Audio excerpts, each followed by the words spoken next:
All right, so got our primer done and got it blocked out. Take you a piece of 180 and block out any rough areas that you have, like maybe some orange peel, or if you accidentally ran it or anything. Block all that out with 180, sand that out, and then get you some 320, and then re-sand your primer with 320 to step it down, because you at least want to step down to 320. Now what we're going to do, and all I did was sand the top where when I was passing like this, some overspray went over, so I just knocked down the rough overspray. I have not touched like that side, you know, and then I just went right here where some overspray went. Now what we're going to do is we're going to take a Scotch-Brite pad, a burgundy scuff pad with Dawn dish soap and water, and we're going to go over it really good with a scuff pad and get everything scuffed up.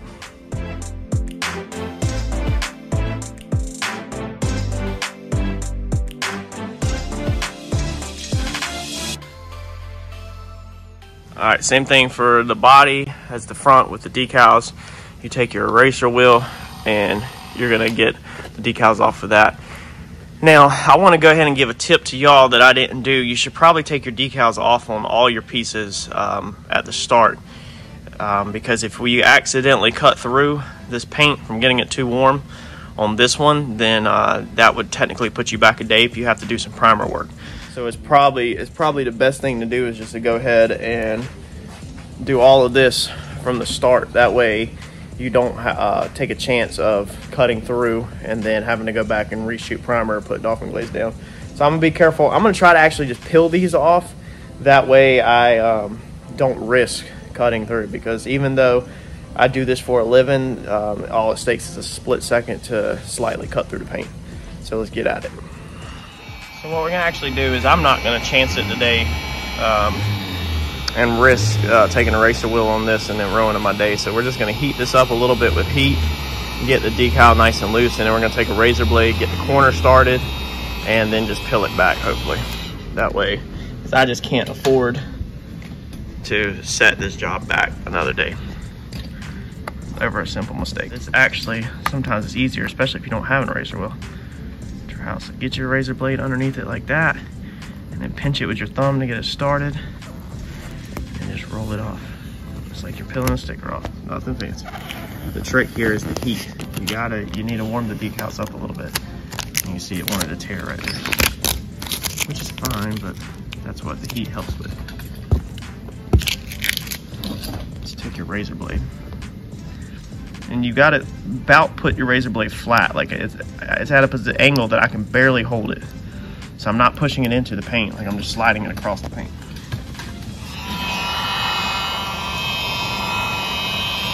Heat up that one, and then we're gonna peel that one off the exact same way.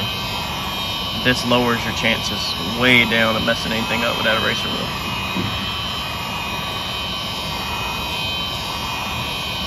And the more you use your eraser wheel, the more you wear it down, and the closer you get to having to replace it. So this is actually smarter. Okay, grab it like that, get it started, and just try to peel it off. Oh, tore again. So when it starts to tear like that, what I do is I immediately stop pulling on that area and try to walk it around to another side, so that hopefully that happens. That way you can get it all off. The serial number decal off. It has some glue left over, because they're always a pain to take off, so I'm just going to take some paint thinner and lightly wipe it down. Let the paint thinner work.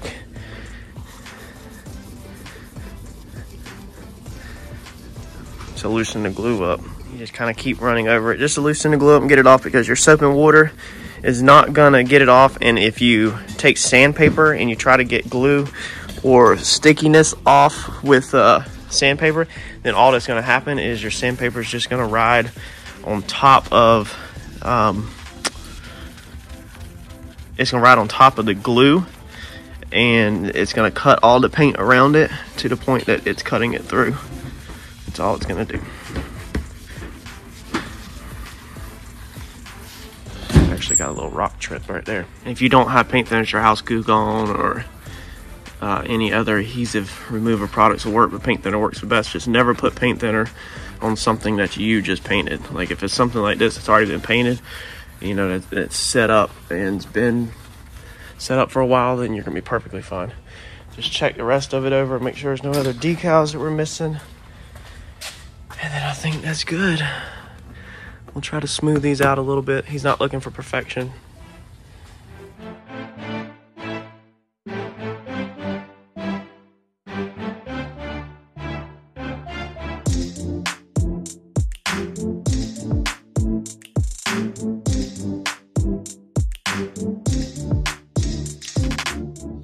All right, so we have a couple little chips. I didn't sell the job fixing this stuff, but I'm gonna go ahead and just do it. Or filling them real fast. You got a little chip there, that little chip there.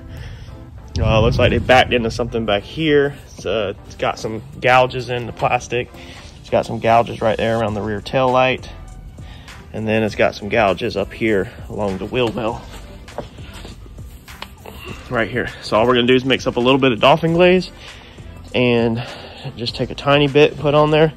We're not gonna have to worry about primer because it's gonna be such a small amount that it's not gonna get seen by the time you lay your sealer and all that. So clean up this mess I have.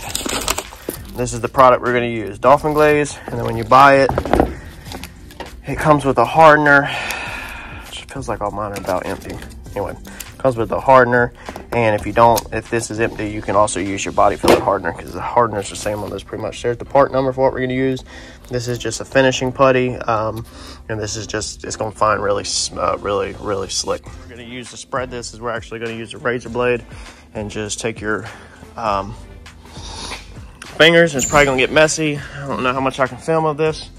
I'll try to film at least one real fast before I set the phone down and rock and roll with the other ones because I don't want it to harden up playing with the phone trying to record. So you're going to take it, mix it up with your razor blade really good. You want uniform color, okay? So get you a little like that. And then just try to keep it to a minimum so you ain't got so much to sand off. That looks pretty good right there. Move on to your next one. And doing it this method with a razor blade is going to get it all over your fingers, but you can throw your razor blade away when you're done. And if you don't have a spreader at your house, this works perfect.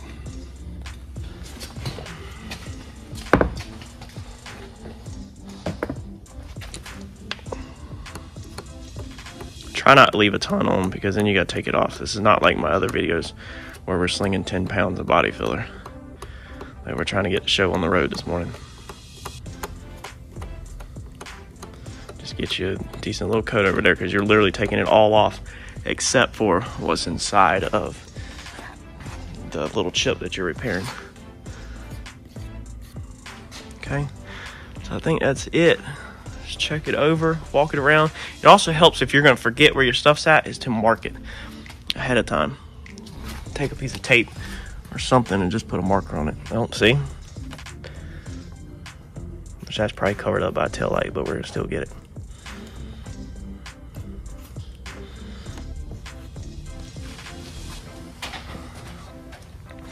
And that's gonna be it.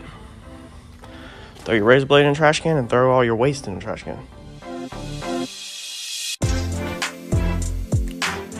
All right, so we got the golf cart, remember, scuffed down with 320. I scuffed the back of it down and then Scotch-Brite it. I didn't time lapse it, it didn't matter.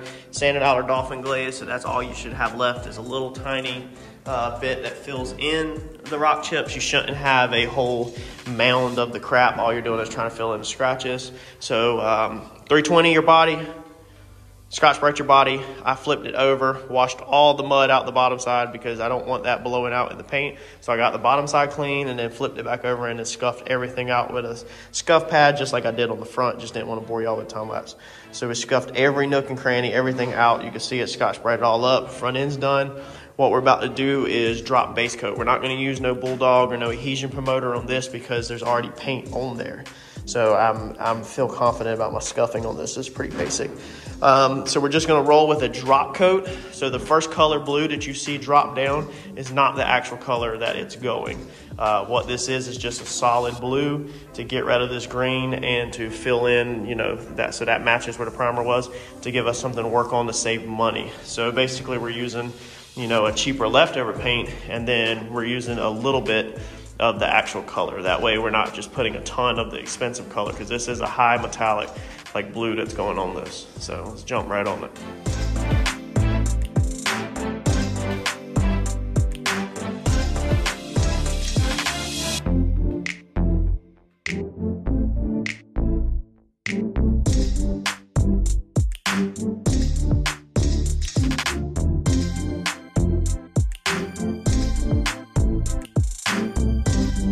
Alright, so this is the color that he picked, or didn't pick. This is the color of his truck. Blue Flame. Code in the door jamb is going to be SZ right there. So let's open this up and show y'all the color. There's the color. Beautiful, boy, beautiful. Lots of metallics. This is for his son, and this is exactly what his son wants. So I do, on this one I did buy the regular Omni brand, okay? There's no reason to buy Plus or Deltron or any of your higher end brands at your paint store. If you're just doing a golf cart, again, your UV protection don't come from your base coat. The quality of the color comes from the base coat. So if you're trying to match a panel or something, then you should definitely get the best matching brand, which your paint supplier can tell you that. But in this situation, since we're just painting a golf cart, we're just going to get the regular Omni to save some money. This will still look extremely, extremely close to the same color of his truck. It is the same color of the truck. It's just if we like painted his door or his fender on his truck with this, it might not match. And it could. There's always a possibility it could.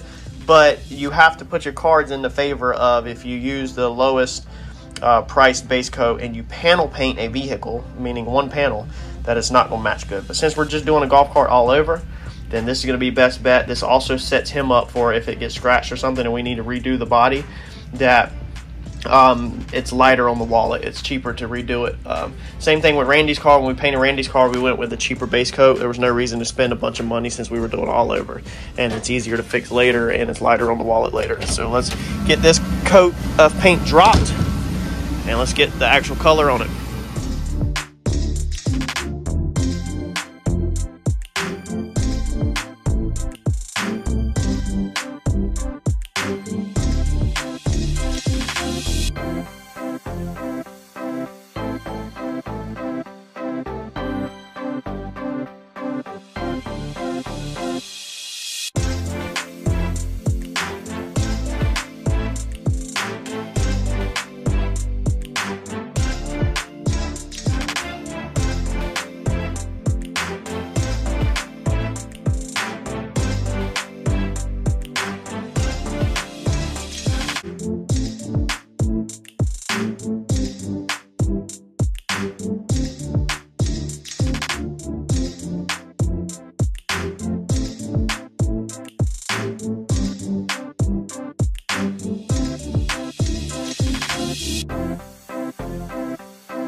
All right, there they go, all sprayed out. It turned out really good. This was a cheap, quick job. Did not charge the customer a ton of money at all.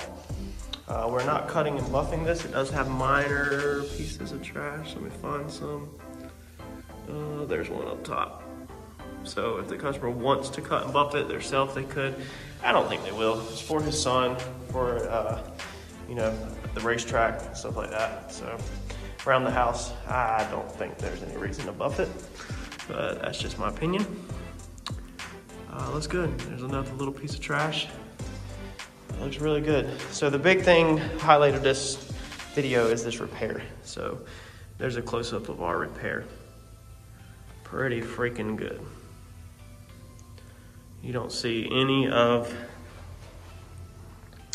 the mistakes, and